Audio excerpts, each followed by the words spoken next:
দেবো মিথ্যা কথা বললে, একদম শুনেলে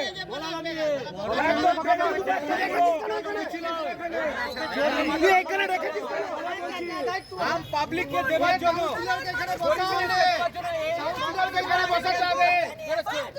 এখানকার 85 নম্বর ওয়ার্ডের কাউন্সিলর একটা ডেভেলপমেন্ট সেন্টার, তার পরিস্থিতি আপনারা দেখুন, লাইভে চালান এগুলো দেখুন কি পরিস্থিতি। টিএমসি পুরো এখানে পতাকা দেখুন, পুরো টিএমসি। একটা সরকারি জায়গায় কখনো এরকম ভাবে টিএমসি পতাকা থাকতে পারে? আপনাদেরকে জানাচ্ছি, দেখুন কি পরিস্থিতি। এরা কি উন্নতি করবে? এই ঘরটা যদি এরকম পরিস্থিতি থাকে, লাইট নেই, জানলা ভাঙা, দরজা নেই, আপনারা ঘুরে ঘুরে সব দেখুন। কেন আমরা আজকে এখানে এসেছি? এই কারণের জন্য।